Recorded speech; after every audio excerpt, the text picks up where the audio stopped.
Secure की senior management team से आए लोग 1-2 घंटे बिताए और हमें मदद करी कि स्ट्रैटेजी बनाई कैसे जाती है। ये 3 दिन के प्लानिंग सेशन एंड देखो धरोहर में तो हम सब कुछ मौज मस्ती और गुजिया के साथ करते हैं। हम जो 10 धरोहर के लोग और वॉलंटियर्स थे खूब हंसी मजाक कर रहे थे और गुजिया खा रहे थे। और जो उस दिन हमारे साथ मैनेजर थे वो थोड़ा गुस्सा हो गए। उन्होंने कहा काम करना है या भुजिया खाना है, ये सब भुजिया साइड में हटाओ। तो कुछ मिनट के लिए हमने हटाई, फिर थैंकफुली मम्मी हमारे साथ थी। उन्होंने धीरे से भुजिया का पैकेट वापस सामने लाया और कुछ एक जोक क्रैक करा, हंसी मजाक वापस डाला। तीसरा दिन खत्म हुआ और मैंने सब जो प्लान्स थे डिजिटाइज करके उन मैनेजर्स को भेजी।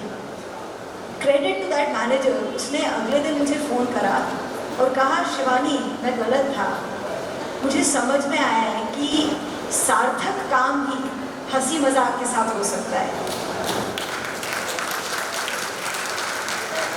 और ये एक जो हमारा बिलीफ है, सब धरोहर टीम मेंबर्स को बिलीव्स तो याद होंगे कि serious things can be done in a playful way, आज तक हमारे साथ है। भी थी, डर भी था, पर हंसी नहीं रुकी। अब अगर मैं सोचूं उस दिन का तिरपाल और बम्बू और आज की ये शानदार बिल्डिंग, तो ट्रांसफॉर्मेशन शब्द बार बार दिमाग में आता है। ट्रांसफॉर्मेशन केवल इस लैंड और ज़मीन का नहीं, पर हमारी सोच का भी। जब हमने पहले ये चालू करा था, सोच साइंस इंजीनियरिंग की थी। माँ पापा दोनों को साइंस और इंजीनियरिंग का बहुत शौक है और बाबा साहब को भी ये चीज़ें बहुत ज़रूरी लगती थी। तो इसी सोच से हमने कोच प्रोग्राम 2012 में चालू करा और बहुत सारे आज जो सेंसाइट्स यहाँ पर हैं उनके इनिशियल डेज में उन्होंने कोच में योगदान दिया। वो पूरा साइंटिफिक थिंकिंग के बारे में था। तो वो काम करते करते हमें समझ में आने लगा कि केवल विज्ञान से जो हम करना चाह रहे हैं, जो एक मजबूत समुदाय की बात करता है, वो नहीं हो पाएगा। हमें बच्चों को ये सिखाना पड़ेगा कि हम सोचें कैसे, सच और झूठ में कैसे फ़र्क करें, एक दूसरे की फिक्र करने का मतलब क्या होता है। ये एक बड़ी बदलाव, ये केवल साइंस के बारे में नहीं होगा। और फिर एक और बड़ी सोच में परिवर्तन कि पहले हम सोचते थे कि हम बच्चों के साथ काम करेंगे, हम स्कूलों के साथ काम करेंगे, ज़रूरत सबसे बड़ी वहाँ है।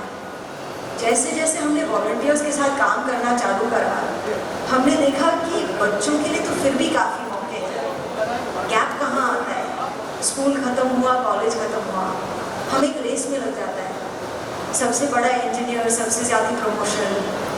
मैं इलेक्ट्रिकल इंजीनियर हूँ तो इलेक्ट्रिकल इंजीनियरिंग के अलावा और कुछ जानना ही ज़रूरी नहीं है। पर बदलाव तो 18 to 35 ईयर उम्र के साल के लोग ला सकता है। उनके पास फ्रीडम भी है, ऑटोनॉमी भी है। और अगर हम उनको एक स्पेस देंगे जहाँ पर वो जिम्मेदार बन सके, कुछ नया ट्राई कर सके, तो सचमुच वो एक मजबूत समुदाय, रेजिलिएंट कम्युनिटी बना पाएंगे। ये सब सोच बदलना, हम क्या कर रहे हैं, हम क्यों कर रहे हैं, आसान नहीं था। पर मुझे लगता है ये धरोहर की एक स्ट्रेंथ रही है। टीम में कोई नहीं कहता है कि हम ये ऐसे ही करेंगे क्योंकि हम ऐसे ही करते आ रहे हैं।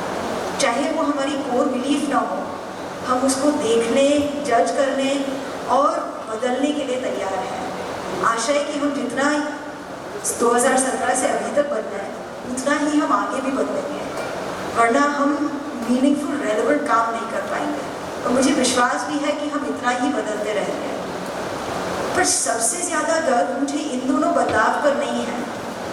मुझे गर्व है आपके जो परिवार वाले, आपके जो टीम मेंबर्स धरोहर के हर दिन यहाँ आए हैं और उनमें ये जो बदलाव आया है।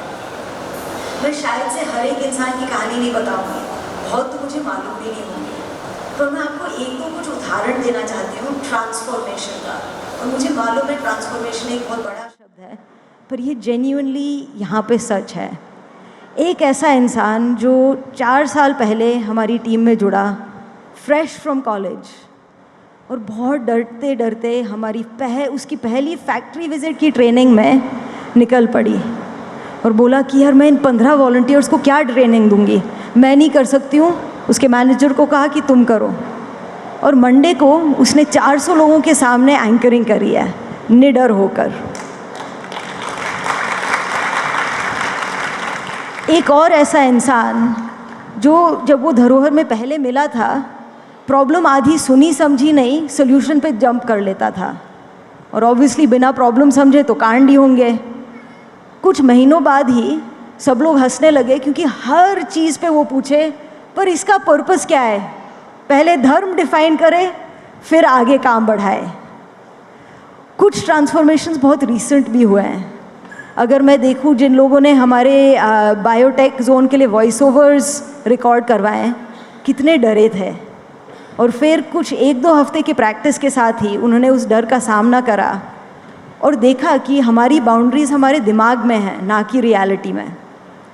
हर एक धरोहर, स्टूडियो सार और सेमजाइट ने इस प्रोजेक्ट में अपने डर का सामना करा है, चीज़ें करी हैं जो उनको लगा कि हाँ ये मेरे से नहीं होगी, पर फिर भी कोशिश कराए, और माउंटेन ड्यू का टैगलाइन सच साबित कराए कि हाँ सच्ची में डर के आगे जीत ही है, राइट। एंड आई होप कि ये ही निडरपन और हिम्मत हमारी टीम में आगे भी रहेगी, और ये पॉसिबल तब होता है जब हमारे पीछे कोई सपोर्ट और सहारा रहता है। हमने हमारी टीम को बहुत चैलेंज करा है, कई बारी हद से भी ज़्यादा, पर सबके पास घर पे या तो फिर परिवार या तो फिर दोस्तों के थ्रू एक सपोर्ट और सहारा रहा है, जहाँ पर हम जाके रो सकते हैं कि अरे मम्मी मेरे बॉस ने बोला है कि ये करना पड़ेगा, और नहीं कर सकते हैं।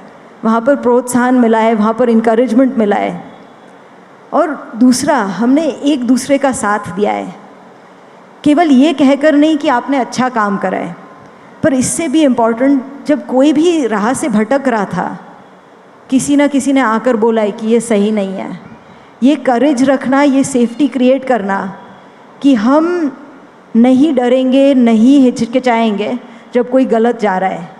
फीडबैक देना कि शिवानी आप एक चीज़ से दूसरी चीज़ पे बहुत जल्दी जंप करते हो, तो हम काम कोई अच्छे से ख़त्म नहीं कर पाते हैं। यही फीडबैक, यही करेज मुझे विश्वास है कि हम आगे तक रखेंगे। आज आप सब लोग यहाँ आए हो एक शुरुआत के लिए। बिल्डिंग बहुत सुंदर है, बहुत लोगों की मेहनत है, एग्जिबिट्स भी बहुत बढ़िया बने हैं, जुगाड़ लैब में बहुत रोमांचक एक्टिविटीज़ हैं, पर ये एक शुरुआत है, और मुझे मालूम है कि आते महीनों और सालों में हम सब भी, और ये स्पेस बहुत बदलेगी। And I am really proud that I get to be on this journey to see this change with all of you. Thank you so much. Thank you Shivani, सही कहा आपने। मुश्किलें तो बहुत आई, लेकिन विश्वास, प्रोत्साहन और सहयोग का ही नतीजा है कि हमने इन सब चीज़ों का सामना किया और आज हम ये दिन देख पा रहे हैं।